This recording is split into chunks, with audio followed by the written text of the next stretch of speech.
Once I met a girl lost in a book, dreaming the past. Follow, she said, and jumped in a page. She smiled and she asked. Walked to Glenfinnan, waited with Charlie. We drank an old leaf, we were toasted by Robbie. We stood as they signed in our broth at the Abbey. She took me to places that I never thought you could see.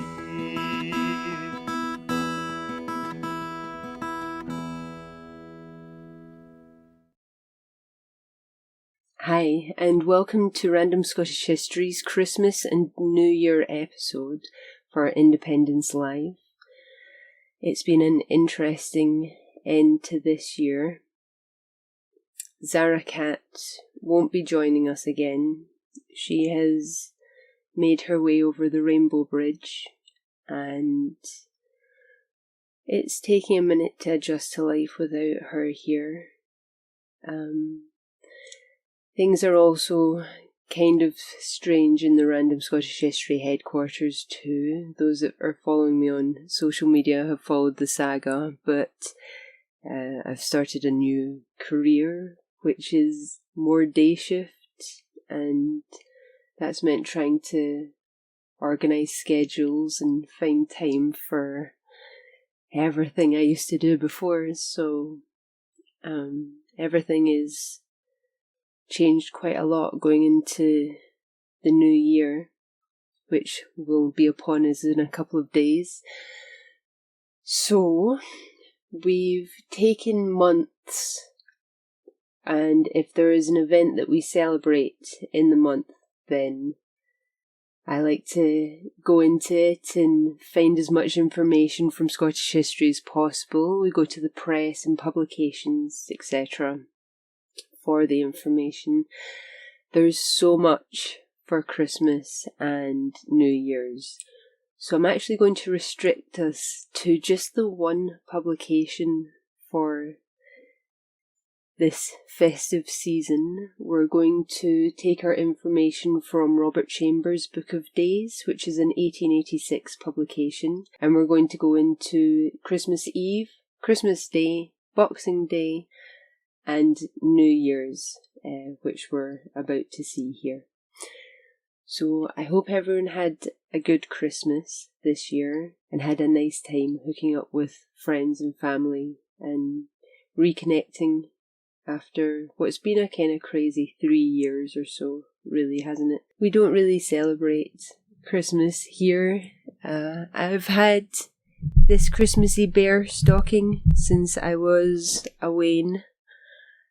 So I still have him, and I'm wearing, you can't really see it maybe, but it's a onesie, because I love my onesies, that my sister got me years back, and it has wee reindeers on it, so this is about as Christmassy as it gets. Halloween, I think some of you may have seen how Halloween can get here.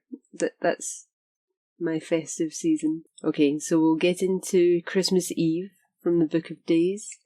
The eves or vigils of the different ecclesiastical festivals throughout the year are, according to the strict letter of canonical rule, times of fasting and penance, but in several instances, custom has appropriated them to very different purposes, and made them seasons of mirth and jollity. Such is the case with All Saints' Eve, and perhaps even more so with Christmas Eve or the evening before Christmas Day. Under the latter head, or the 25th of December, will be found a special history of the great Christian festival, though the observances of both days are so intertwined together that it becomes impossible to state, with precision, the ceremonies which are peculiar to each. We shall, however, do the best we can in the circumstances, and endeavour, under the 24th of December, to restrict ourselves to an account of the popular celebrations and customs which characterise more especially the Eve of the Nativity. With Christmas Eve, the Christmas holidays may practically be said to commence, though, according to ecclesiastical computation, the festival really begins on the 16th of December, or the day which is distinguished in the calendar as O Sapientia, from the name of an anthem sung during Advent. It is proper, however, to state that there seems to be a discrepancy of opinion on this point, and that, in the judgment of some, the true Christmas festival does not commence till the evening before Christmas Day. The season is held to terminate on the 1st of February, or the evening before the purification of the Virgin, Candlemas Day, by which date, according to the ecclesiastical canons, all the Christmas decorations must be removed from the churches. In common parlance, certainly, the Christmas holidays comprehend a period of nearly a fortnight, commencing on Christmas Eve and ending on Twelfth Day. The whole of this season is still a jovial one, abounding in entertainments and merrymakings of all sorts, but is very much changed from what it used to be with our ancestors in feudal times, when it was an almost intermitted round of feasting and jollity. For a picture of Christmas Eve in the olden time, we can desire none more graphic than that furnished by Sir Walter Scott in Marmion. On Christmas Eve the bells were rung, on Christmas Eve the Mass was sung, that only night in all the year saw the stoled priest the chalice rear, the damsel donned her kirtle sheen, the hall was dressed with holly green, forth to the wood did merry men go to gather in the mistletoe, then opened wide the baron's hall to vassal, tenant, serf, and all. Power laid his rod of rule aside, and ceremony doffed his pride, the heir with roses in his shoes that night might village partner choose. The lord, underogating, share the vulgar game of post and pair.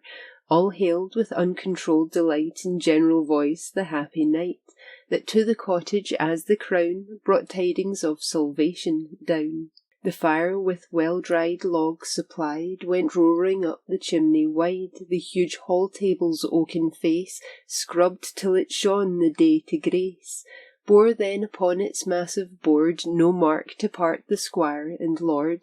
Then was brought in the lusty brawn by old blue-coated serving man, then the grim boar's head frowned on high, created with bays and rosemary.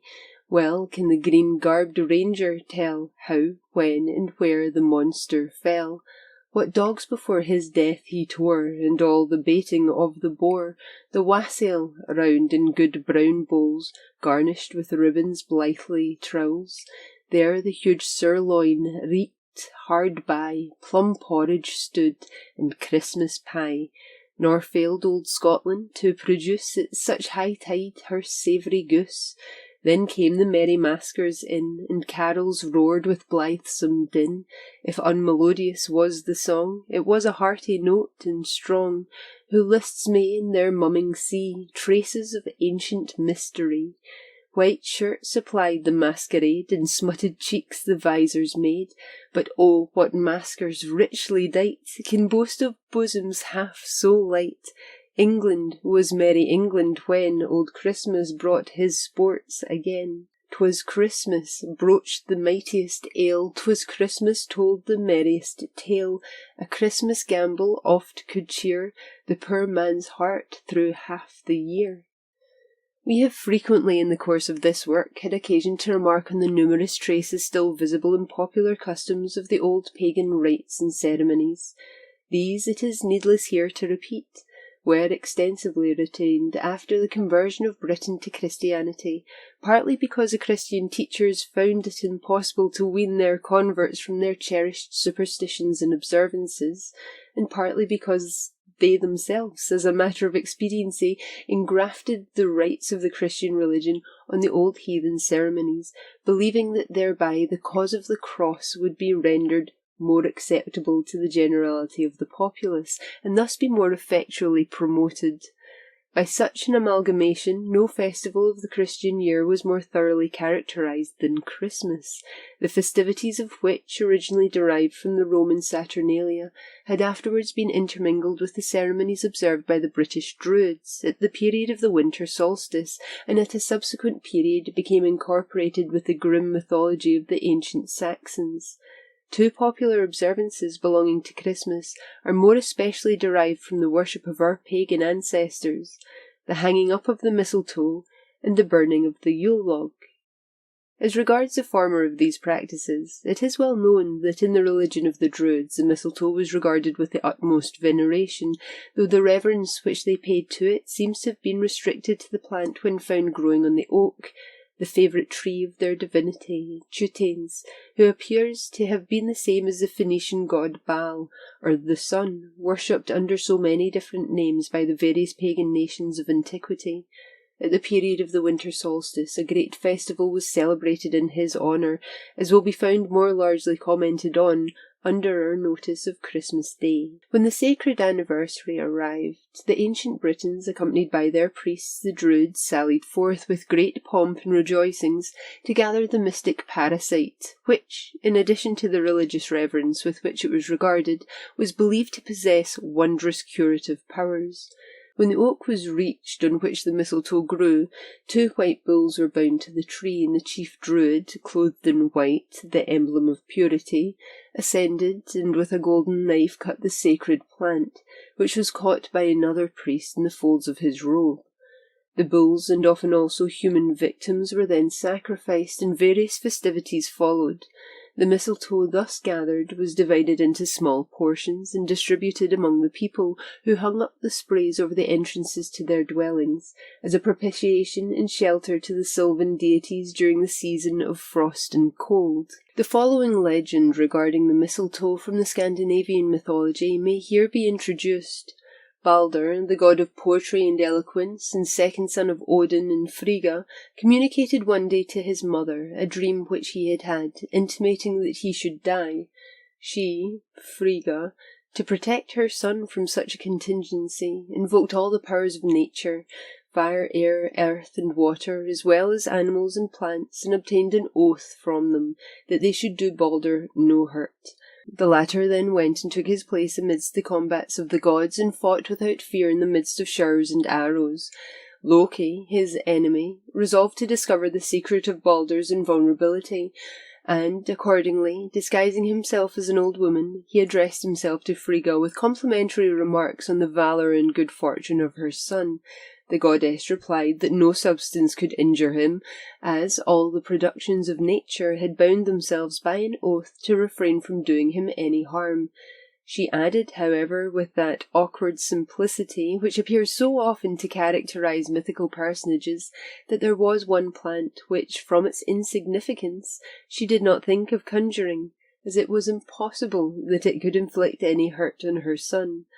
Loki inquired the name of the plant in question, and was informed that it was a feeble little shoot growing on the bark of the oak, with scarcely any soil. Then the treacherous Loki procured the mistletoe, and having entered the assembly of the gods, said to the blind Heda, "Why do you not contend with the arrows of Balder?"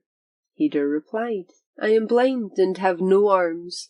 Loki then presented him with an arrow formed from the mistletoe, and said, "Balder is before thee." Heda shot, and Balder fell, pierced and slain. The mistletoe, which has thus so many mystic associations connected with it, is believed to be propagated in its natural state by the mistle thrush, which feeds upon its berries. It was long thought impossible to propagate it artificially, but this object has been attained by bruising the berries, and by means of their viscidity, causing them to adhere to the bark of fruit trees, where they readily germinate and take root. The growth of the mistletoe on the oak is now of extremely rare occurrence, but the plant flourishes in great frequency and luxuriance on the apple trees. The special custom connected with the mistletoe on Christmas Eve, and an indubitable relic of the days of Druidism, handed down through a long course of centuries, must be familiar to all our readers.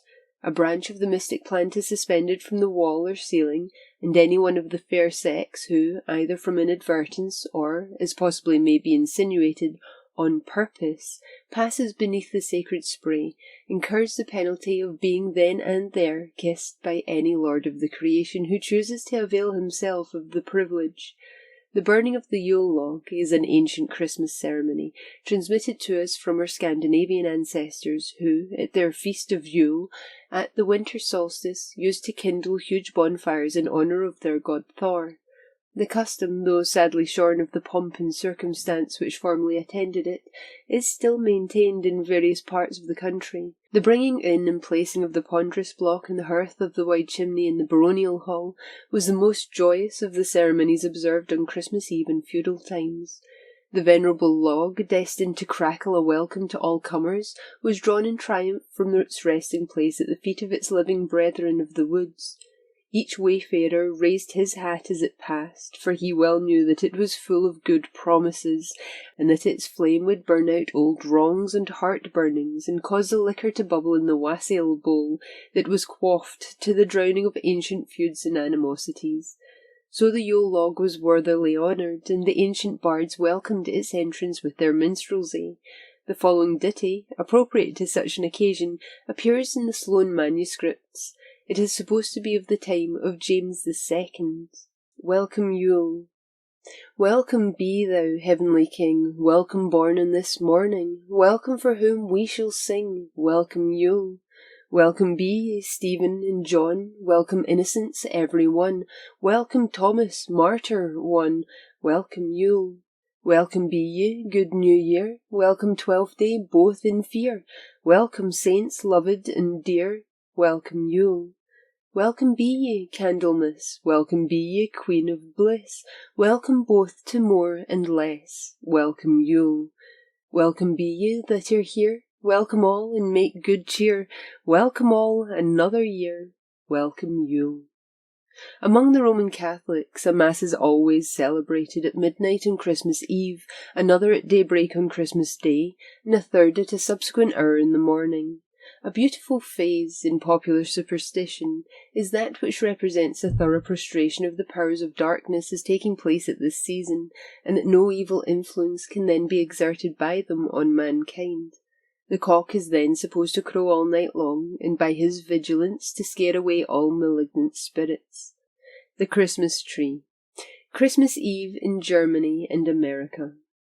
In Germany, Christmas Eve is for children the most joyous night in the year, as they then feast their eyes on the magnificence of the Christmas tree, and rejoice in the presents which have been provided for them on its branches by their parents and friends. The tree is arranged by the senior members of the family in the principal room of the house, and with the arrival of evening the children are assembled in an adjoining apartment. At a given signal, the door of the great room is thrown open, and in rush the juveniles, eager and happy. There, on a long table in the centre of the room, stands a Christmas tree, every branch glittering with little lighted tapers, while all sorts of gifts and ornaments are suspended from the branches, and possibly also numerous other presents are deposited separately on the table, all properly labelled with the names of the respective recipients. The Christmas tree seems to be a very ancient custom in Germany, and is probably a remnant of the splendid and fanciful pageants of the Middle Ages. Within the last 40 years, and apparently since the marriage of Queen Victoria with Prince Albert, previous to which time it was almost unknown in this country, the custom has been introduced into Britain with the greatest success, and must be familiar to most of our readers, though thoroughly an innovation on our old Christmas customs, and partaking indeed somewhat of a prosaic character, rather at variance with the beautiful poetry of many of our Christmas usages. He would be a cynic indeed who could derive no pleasure from contemplating the group of young and happy faces who cluster round the Christmas tree. In the state of Pennsylvania, in North America, where many of the settlers are of German descent, Christmas Eve is observed with many of the ceremonies practised in the fatherland of the Old World. The Christmas tree branches forth in all its splendour, and before going to sleep the children hang up their stockings at the foot of the bed, to be filled by a personage bearing the name of Krish Kinkle, a corruption of Christ Kindling, or the infant Christ, who is supposed to descend the chimney with gifts for all good children. If, however, anyone has been naughty, he finds a birch rod instead of sweetmeats in the stocking. This implement of correction is believed to have been placed there by another personage called Pelsnickel, or Nicholas with the Fur, in allusion to the dress of skins which he is supposed to wear.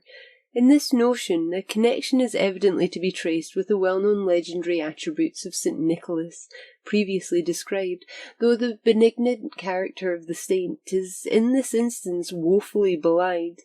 It is further to be remarked that though the general understanding is that Crishkinkle and Pelsnickel are distinct personages, the one the rewarder of good children, the other the punisher of the bad, they are also occasionally represented as the same individual under different characters, the prototype of which was doubtless the charitable St. Nicholas. Christmas games. Some interesting particulars relative to the indoor diversions of our ancestors at Christmas occur in the following passage quoted by Brand from a tract entitled Round About Our Coal Fire, or Christmas Entertainments, which was published in the early part of the last or 18th century.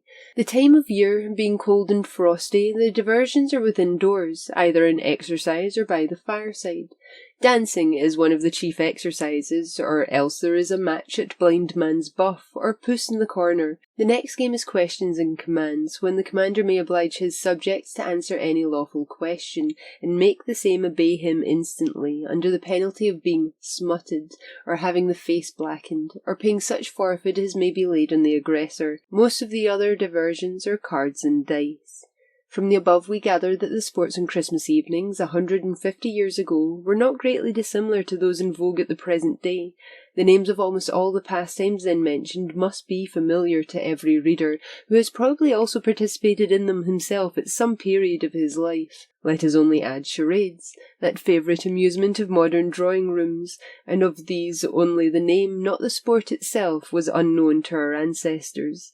Together with a higher spirit of refinement and delicacy, and we shall discover little difference between the juvenile pastimes of a Christmas party in the reign of Queen Victoria and a similar assemblage in the reign of Queen Anne or the first Georges. The mummers. The mummers, or as they are styled in Scotland, the geysers or gizzards, occupied a prominent place in the Christmas revels of the olden time, and their performances, though falling, like the other old customs of the season, into desuetude, are still kept up in several parts of the country. The passion for masquerade, like that for dramatic representation, seems an inherent one in human nature, and though social progress and fashion may modify and vary the peculiar mode of development, the tendency itself remains unaltered, and only adopts from age to age a new, and it may be, more intellectual phase. Thus the rude and irreverent mysteries and miracle plays which delighted our ancestors have been succeeded in the gradual course of improvement by the elaborate stage mechanism and display of our own times, and the coarse drolleries which characterise the old Christmas festivities have made way for the games and charades, and other refined amusements of modern drawing-rooms. But in all these changes we only find an expression under altered and diversified forms of certain essential feelings and tendencies in the constitution of humanity. Looking back to the Roman Saturnalia, from which so many of our Christmas usages are derived, we find that the practice of masquerading was greatly in vogue at that season among the people of Rome. Men and women assumed respectively the attire of the opposite sex, and masks of all kinds were worn in abundance. The early Christians, we are informed, used, on the feast of the Circumcision, or New Year's Day, to run about in masks in ridicule of the pagan superstitions, but there can be no doubt that they also frequently shared in the frolics of their heathen neighbours, and the fathers of the Church had considerable difficulty in prevailing on their members to refrain from such unedifying pastimes.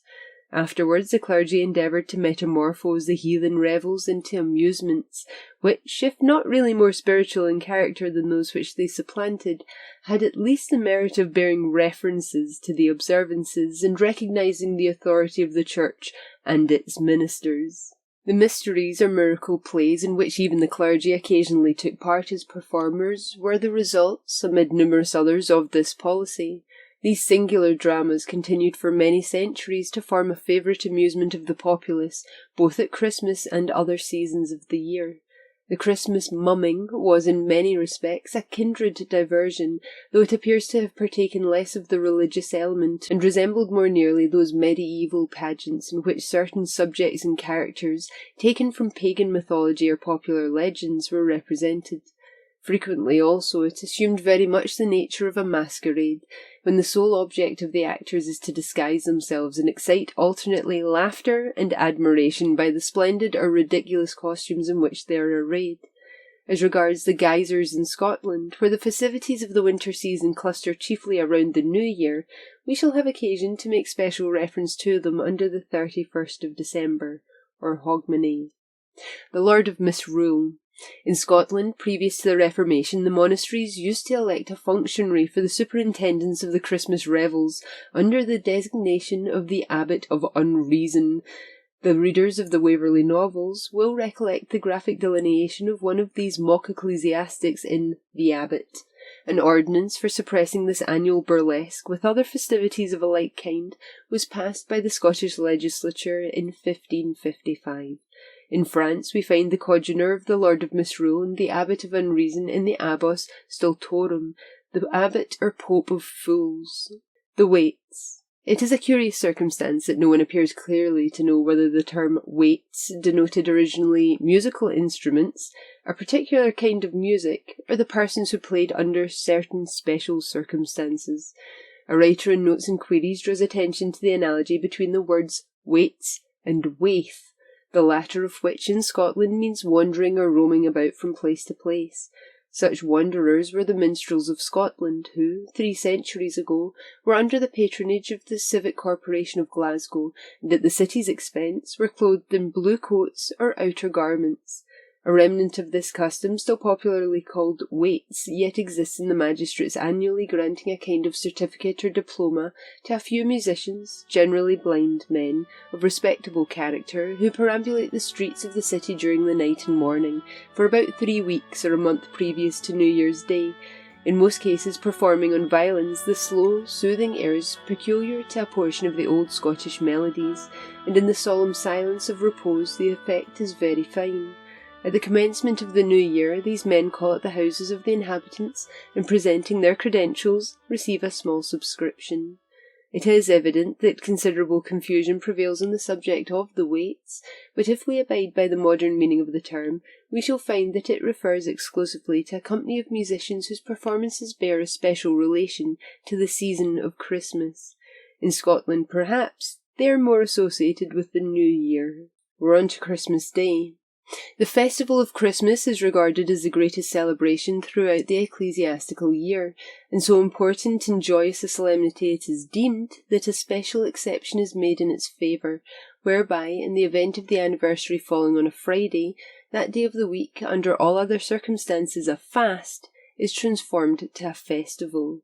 That the birth of Jesus Christ, the deliverer of the human race and the mysterious link connecting the transcendent and incomprehensible attributes of deity with human sympathies and affections, should be considered as the most glorious event that ever happened, and the most worthy of being reverently and joyously commemorated, is a proposition which must commend itself to the heart and reason of every one of his followers who aspires to walk in his footsteps, and share in the ineffable benefits which his death has secured to mankind.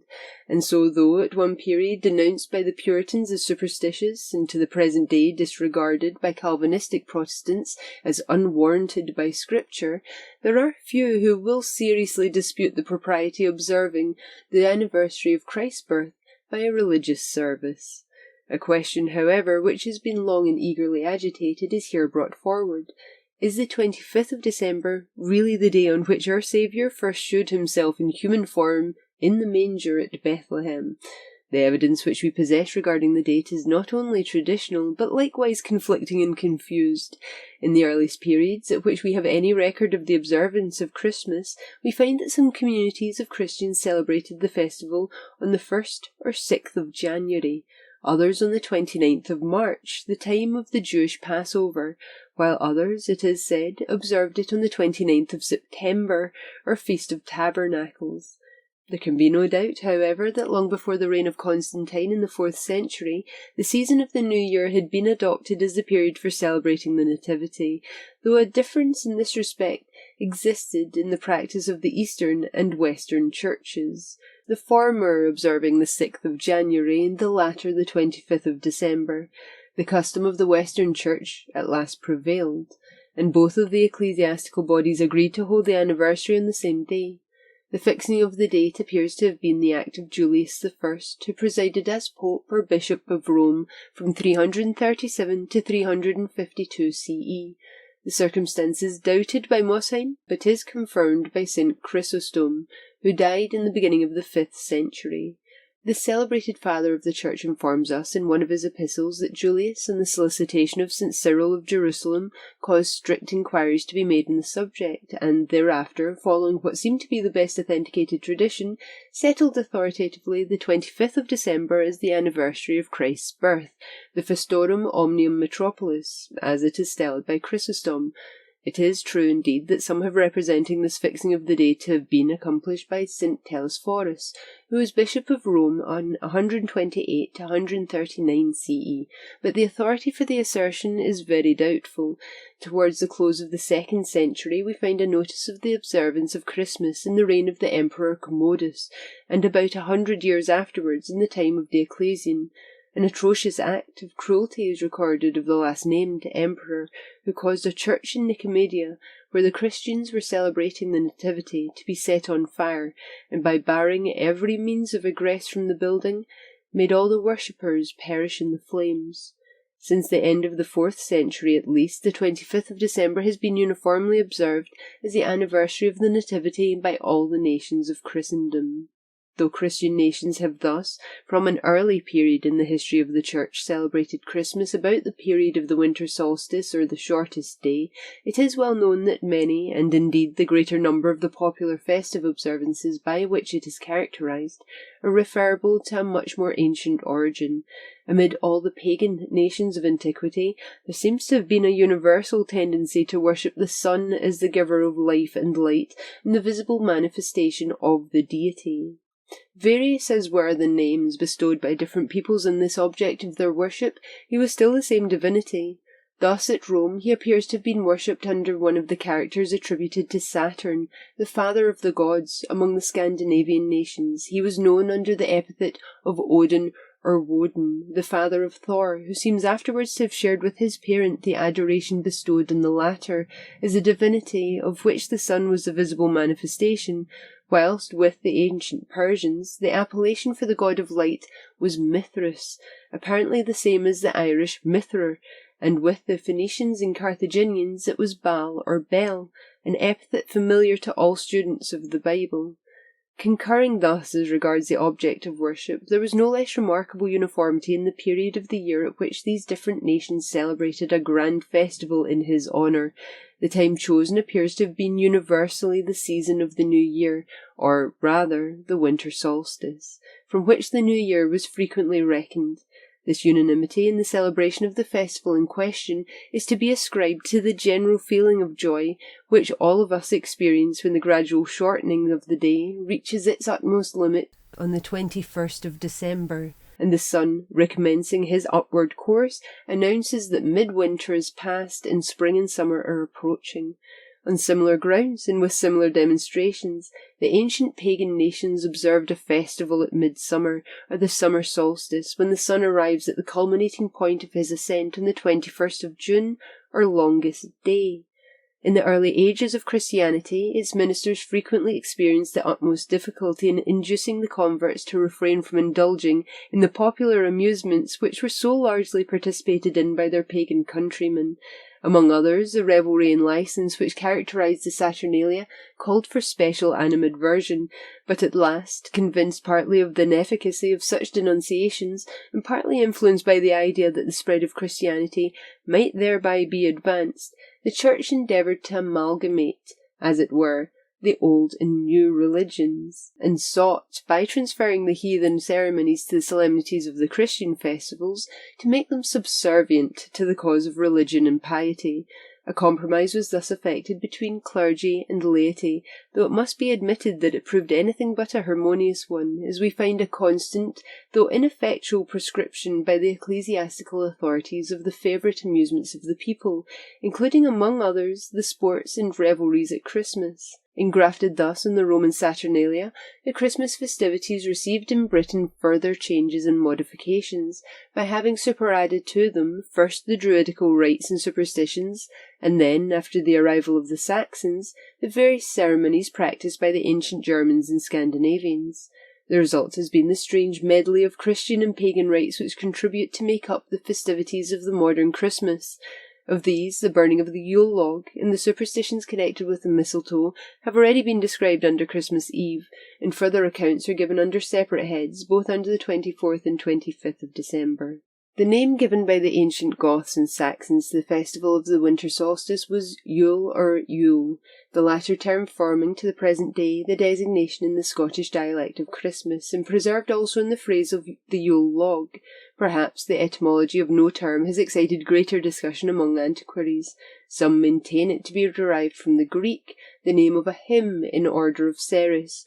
Others say it comes from the Latin jubilum, signifying a time of rejoicing, or from its being a festival in honour of Julius Caesar, while some also explain its meaning as synonymous with all or ul, which in the ancient Gothic language denotes a feast, and also the favourite liquor used on such occasion, whence our word ale.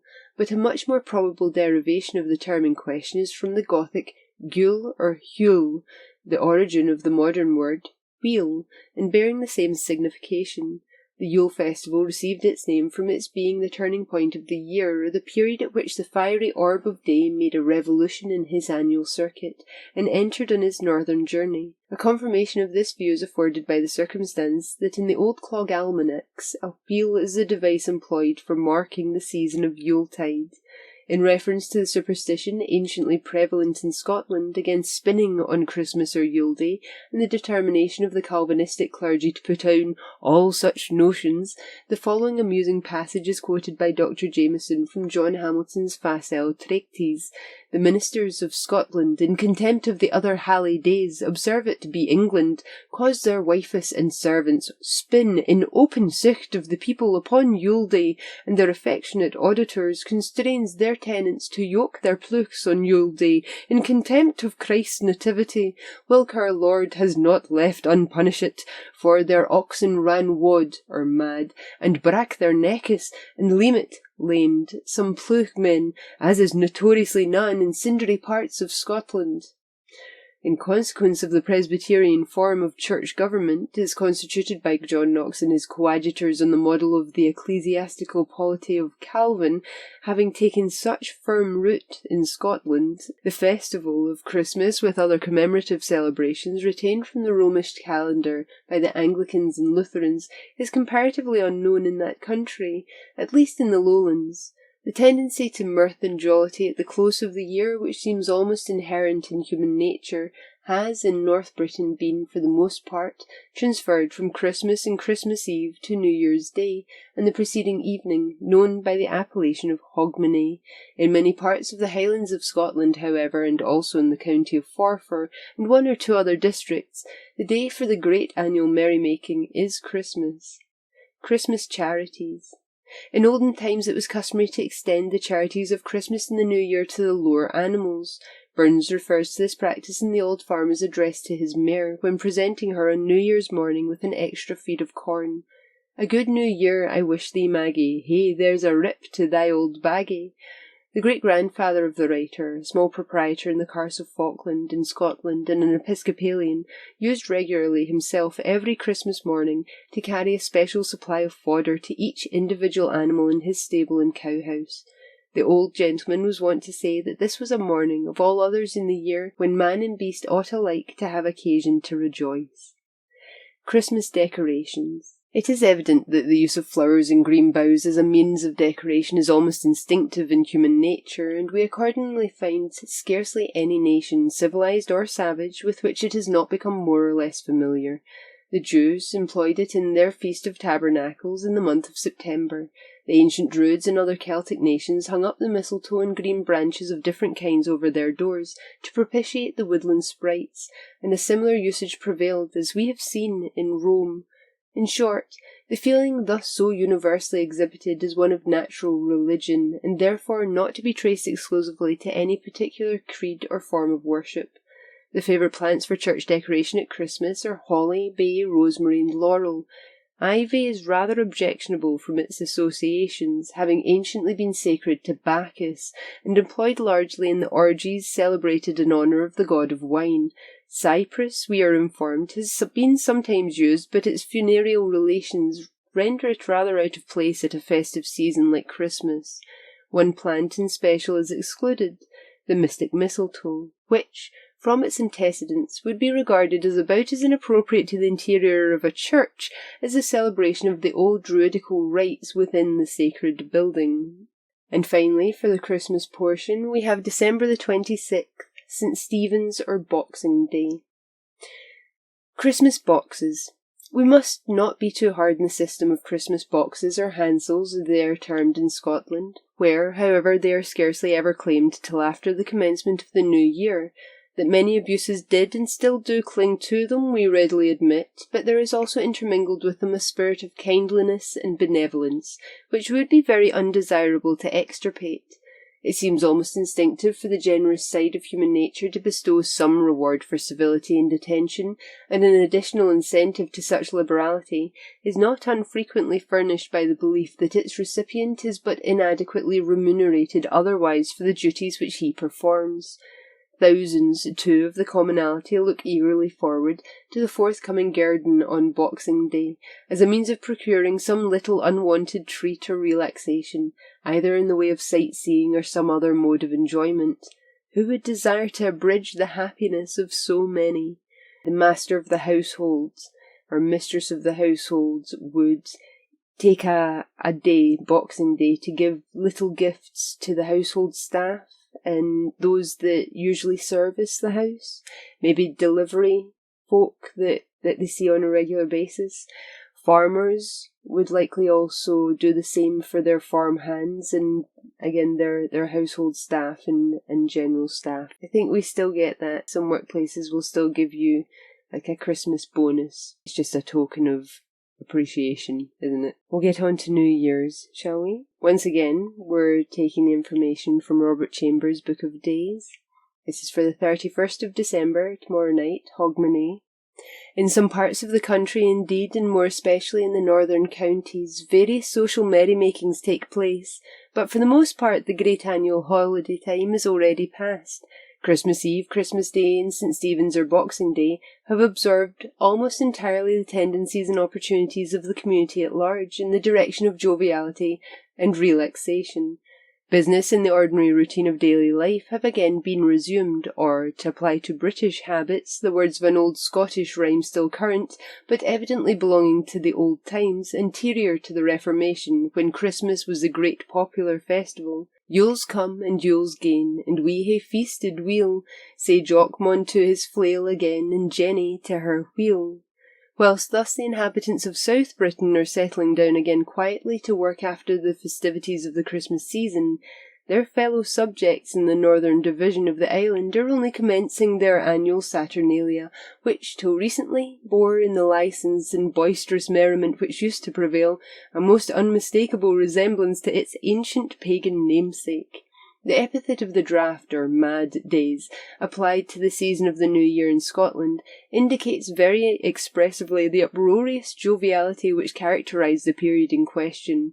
This exuberance of joyousness, which, it must be admitted, sometimes led to great excesses, has now much declined, but New Year's Eve and New Year's Day constitute still the great national holiday in Scotland. Under the 1st of January we have already detailed the various revelries by which the New Year used to be ushered in Scotland. It now becomes our province to notice those ceremonies and customs which are appropriate to the last day of the year, or, as it is styled in Scotland, Hogmanay. The last term has puzzled antiquaries even more than the word Yule already adverted to, and what is of still greater consequence has never yet received a perfectly satisfactory explanation. Some suppose it to be derived from two Greek words, the holy moon or month. Another hypothesis combines the word with another sung along with it in chorus, and asserts Hogmanay Trollalay to be a corruption of Omet Ne, Tra-ra-la. A man is born, 3 kings are there, an allusion to the birth of our Saviour and the visit to Bethlehem of the wise men, who were known in the medieval times as the 3 kings. But 2 additional conjectures seem much more plausible, and the reader may select for himself what he considers the most probable. One of these is that the term under notice is derived from Hogunot, Hogunat, or Hognight, the ancient Scandinavian name for the night preceding the feast of Yule, and so called in reference to the animals slaughtered on the occasion for sacrificial and phasal purposes, the word hog signifying to kill. The other derivation of Hogmanay is from Hogmanay, to the mistletoe go, or Ogwe le Neuf, to the mistletoe this new year, an allusion to the ancient druidical ceremony of gathering that plant. In the patois of Touraine in France, the word used is aguilano. In Lower Normandy and in Guernsey, the poor persons and children used to solicit a contribution under the title of Oguinano or Oguinano, whilst in Spain the term aguinaldo is employed to denote the presents made at the season of Christmas. In country places in Scotland, and also in the more retired and primitive towns, it is still customary on the morning of the last day of the year, or Hogmanay, for the children of the poorer class of people to get themselves swaddled in a great sheet, doubled up in front so as to form a vast pocket, and then to go along the streets in little bands calling at the doors of the wealthier classes for an expected dole of oaten bread. Each child gets 1 quadrant section of oat cake, sometimes, in the case of particular favourites, improved by an addition of cheese, and this is called their Hogmanay. In expectation of the large demands thus made upon them, the housewives busy themselves for several days beforehand in preparing a suitable quantity of cakes. The children, on coming to the door, cry Hogmanay, which is in itself a sufficient announcement of their demands, but there are other explanations which either are or might be used for the same purpose. One of these is Hogmanay, trollalay, give us of your white bread and none of your grey. Another favourite rhyme is get up, good wife, and shake your feathers, and dinna think that we are beggars, for we are bairns come out to play, get up and gi'e our Hogmanay. The following is of a moralising character, though a good deal of truism. Get up, good wife, and binna swear, and deal your breed to them that's there, for the time will come when you'll be dead, and then you'll neither need ale nor bread. The most favourite of all, however, is more to the point than any of the foregoing. My feet's cauld, my shoes thin, gi'e my cakes and let me rin. It is no unpleasing scene during the forenoon to see the children going laden home, each with his large apron bellying out before him, stuffed full of cakes, and perhaps scarcely able to waddle under the load. Such a mass of oaten alms is no inconsiderable addition to the comfort of the poor man's household, and enables him to enjoy the New Year season as much as his richer neighbours. In the primitive parish of Dearness in Orkney, it was customary in the beginning of the present century for old and young of the common class of people to assemble in a great band upon the evening of the last day of the year, and commence a round of visits throughout the district. At every house they knocked at the door, and on being admitted commenced singing, to a tune of its own, a song appropriate to the occasion. The following is what may be termed a restored version of this chant, the imagination having been called on to make up in several of the lines what was deficient in memory. The Queen Mary alluded to is evidently the Virgin. This night it is Good Newin's night. We're a' here, Queen Mary's men, and we're come here to crave our right, and that's before Our Lady. The very first thing which we do crave, we're a' here, Queen Mary's men, a bonny white candle we must luve, and that's before Our Lady. Good wife, gae to your butter ark, and weigh us here 10 mark.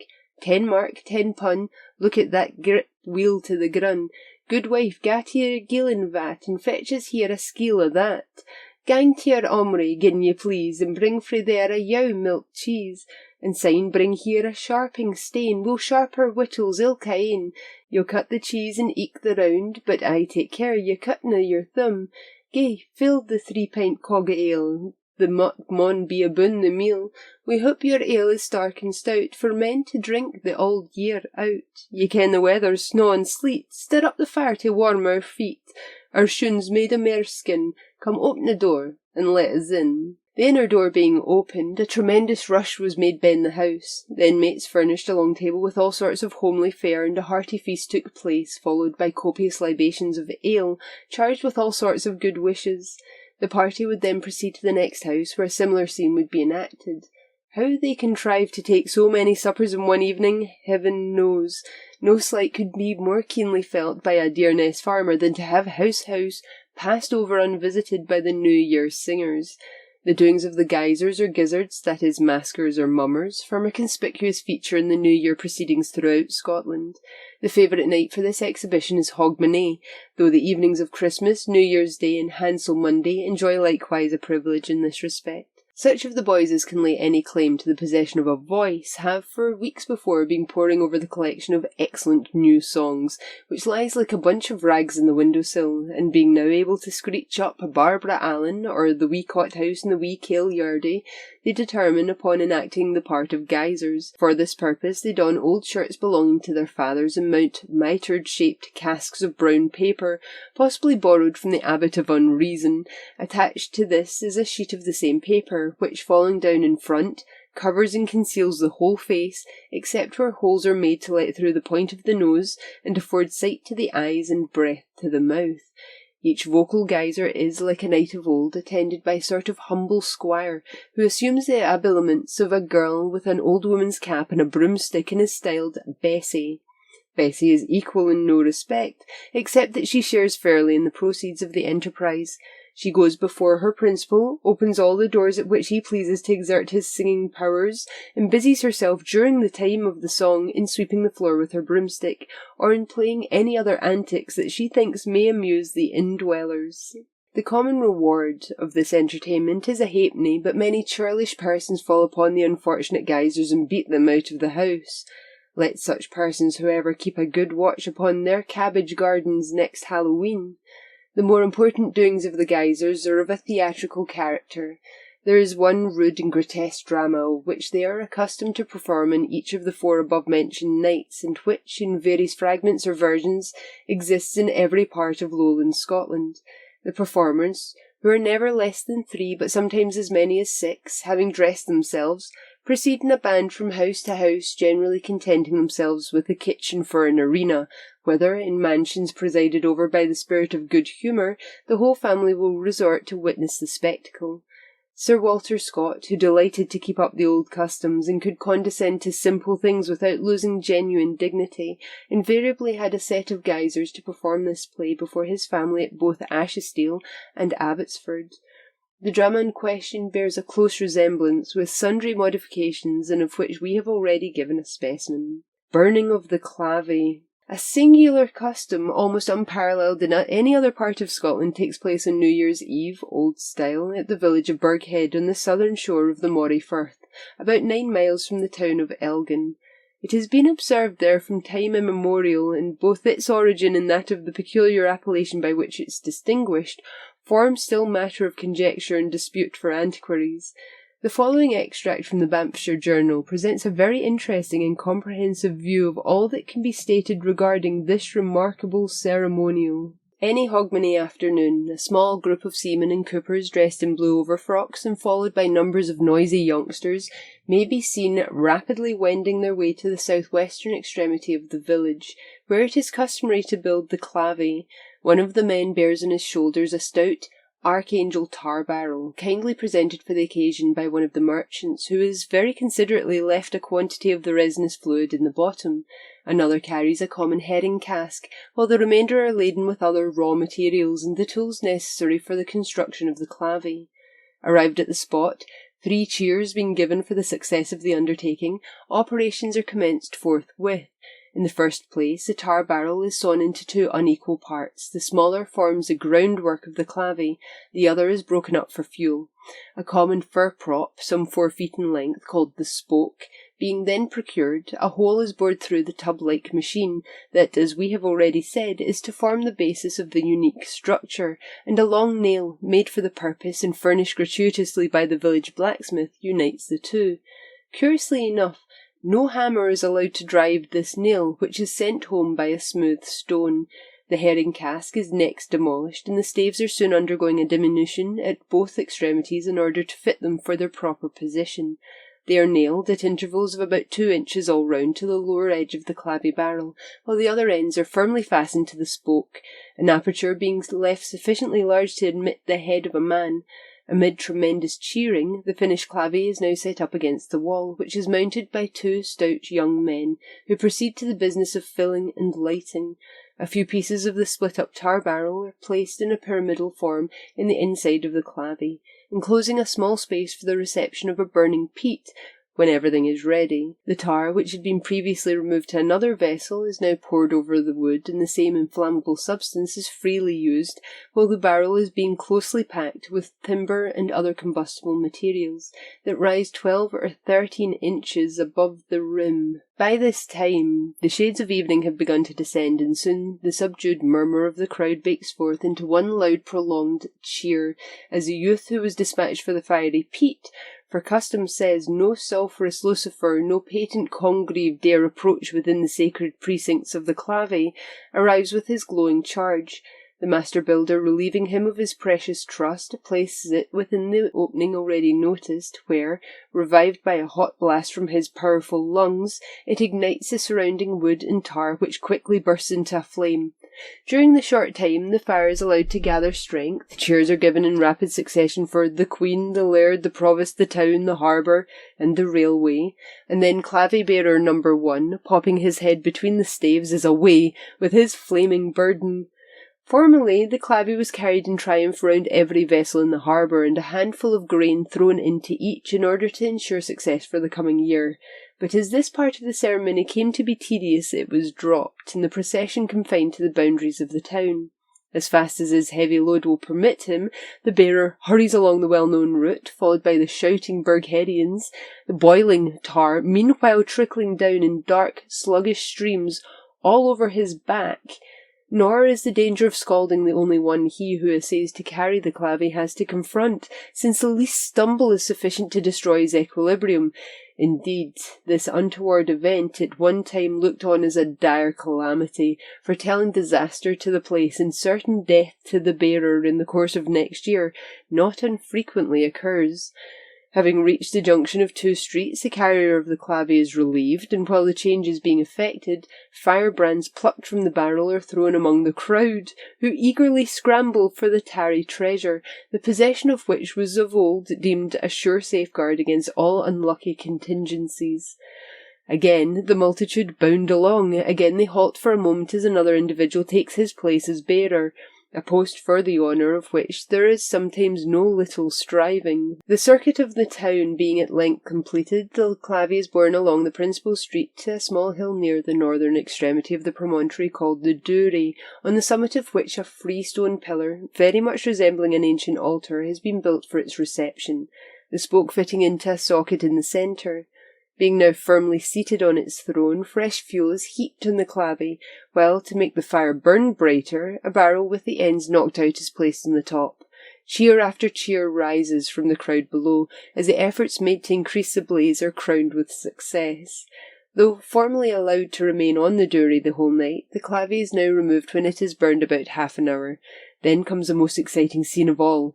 The barrel is lifted from the socket and thrown down on the western slope of the hill, which appears to be all in one mass of flame, a state of matters that does not, however, prevent a rush to the spot in search of embers. 2 stout men, instantly seizing the fallen clave, attempt to demolish it by dashing it to the ground, which is no sooner accomplished than a final charge is made amongst the blazing fragments, that are snatched up in total, in spite of all the powers of combustion, in an incredibly short space of time. Up to the present moment, the origin of this peculiar custom is involved in the deepest obscurity. Some would have us to believe that we owe its introduction to the Romans, and that the name clave is derived from their Latin word clavus, a nail, witches being frequently put to death in a barrel stuck full of iron spikes, or from clavis, a key, the rite being instituted when Agricola discovered that Toroton, i.e. Burghead, afforded the grand military key to the north of Scotland. As well might these wild speculators have remarked that Dury, which may be spelled Dury, sprang from Durus, cruel, on account of the bloody ceremony celebrated on its summit. Another opinion has been boldly advanced by one party to the effect that the clave is Scandinavian in origin, being introduced by the Norwegian Vikings during the short time they held the promontory in the beginning of the 11th century, though the theorist advances nothing to prove his assumption, save a quotation from Scott's Marmion. While, to crown all, we have to listen to a story that bears on its face its own condemnation, invented to confirm the belief that a certain witch, yclept, or formerly known as, Kitty Clavers, bequeathed her name to the singular rite. Unfortunately, all external evidence being lost, we are compelled to rely entirely on the internal, which we have little hesitation, however, in saying points to an unmistakable manner down through the long vistas of our national history, to where the mists of obscurity hang around the Druid worship of our forefathers. It is well known that the elements of fire were often present in Druidical orgies and customs, as witness their Crantara, while it is universally admitted that the bonfires of May Day and Midsummer Eve still kept up in different parts of the country are vestiges of these rites, and why should not the clavy be so too, seeing that it bears throughout the stamp of a like parentage? The carrying home of the embers as a protection from the ills of life, as well as the other parts of the ceremony, finds a counterpart in the customs of the Druids, and though the time of observance be somewhat different, yet may not the same causes, now unknown ones, that have so greatly modified the clavy, have likewise operated in altering the date, which, after all, occurs at the most solemn part of the Druidical year. Ringing out the old year, the close of the year brings along with it a mingled feeling of gladness and melancholy, of gladness in the anticipation of brighter days to come with the advent of the new year, and of melancholy in reflections on the fleeting nature of time, and the gradual approach to the inevitable goal in the race for life. That so interesting an occasion should be distinguished by some observance or ceremony appears but natural, and we accordingly find various customs prevail, some sportive, others serious, and others in which both the mirthful and pensive moods are intermingled. One of the best known and most general of these customs is that of sitting up till 12 o'clock on the night of the 31st of December, and then, when the eventful hour has struck, proceeding to the house door and unbarring it with great formality to let out the old and let in the new year. The evening in question is a favourite occasion for social gatherings in Scotland, the assembled friends, this welcoming together the birth of another of father's time ever increasing, though short-lived progeny. In Philadelphia and North America we are informed that the old year is there fired out, and the new year fired in by a discharge of every description of firearm, musket, fowling piece, and pistol. In the island of Guernsey, it used to be the practice of children to dress up a figure in the shape of a man, and after parading it through the parish, to bury it on the seashore or in some retired spot. This ceremony was styled enterrer le vieux bout de l'âne. And that ends us for our festive episode here at Random Scottish History. And I wish you all the very best for your new year and whatever may come for you within it. And we will see you again next time. Take care.